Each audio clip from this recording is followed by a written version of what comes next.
आप देख रहे हैं ब्लैक मिरर हॉरर। आज की कहानी में आगे बढ़ने से पहले अगर आपने हमारा चैनल अभी तक सब्सक्राइब नहीं किया है तो कर ले और साथ ही बेल आइकन को भी ज़रूर दबाएं।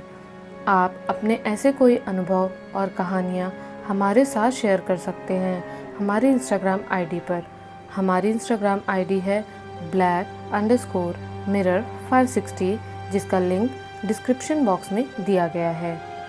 इस कहानी में आगे बढ़ने से पहले अगर आपने इस कहानी के पिछले भाग नहीं देखे हैं तो पहले उसे देख ले, वरना आपको आगे की कहानी समझ में नहीं आएगी।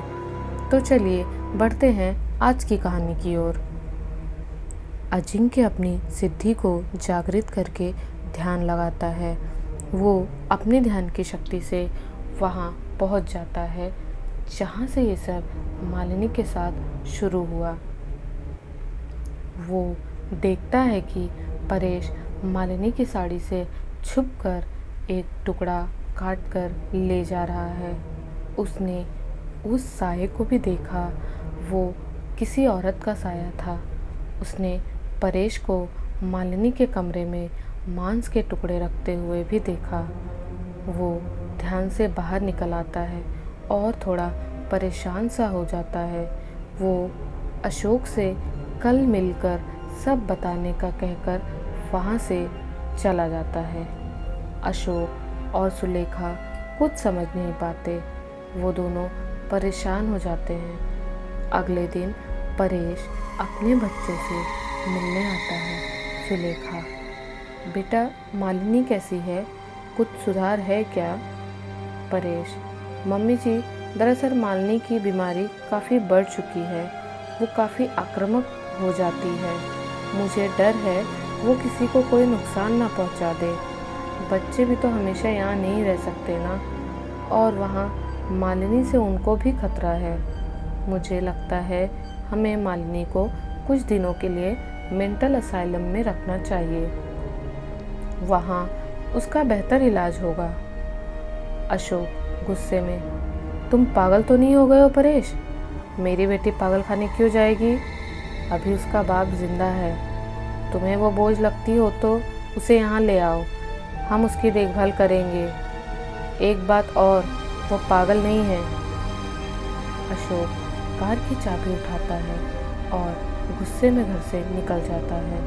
वो सीधे अजिंक्य के घर जाता है।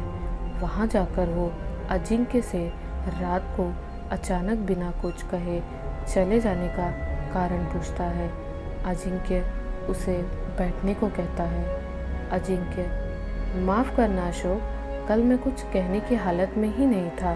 तुम्हें क्या बताऊं, कैसे बताऊं, इसी उधेड़-बुन में था। जो भी मैं तुम्हें अब बताने वाला हूँ उसे सुनने के लिए तुम्हें बहुत हिम्मत की ज़रूरत है। अशोक, कहो, मैं सुन रहा हूँ।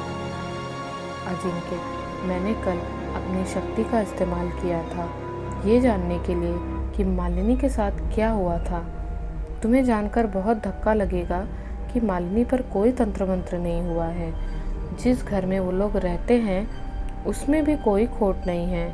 खोट है तो वो मालिनी के नसीब में है। अशोक, ये क्या कह रहे हो? अजिंक्य, हाँ यही सच है।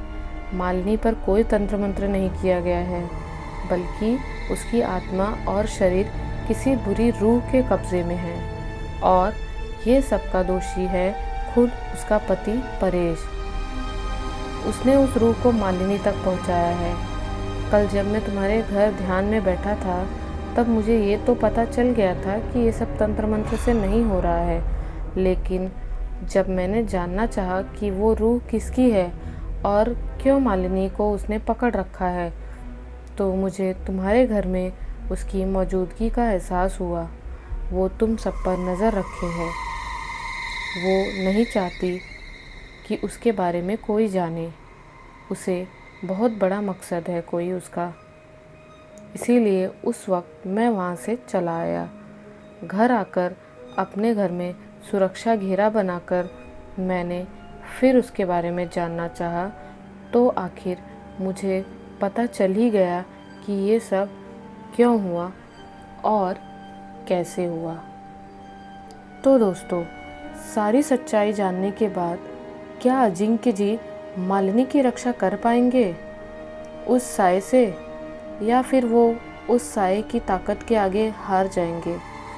ये जानने के लिए इस कहानी का अगला भाग देखना ना भूलें।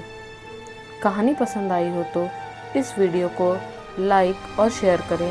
साथ ही अपनी राय हमें कमेंट सेक्शन में ज़रूर बताएं। मिलते हैं इस कहानी के अगले भाग में।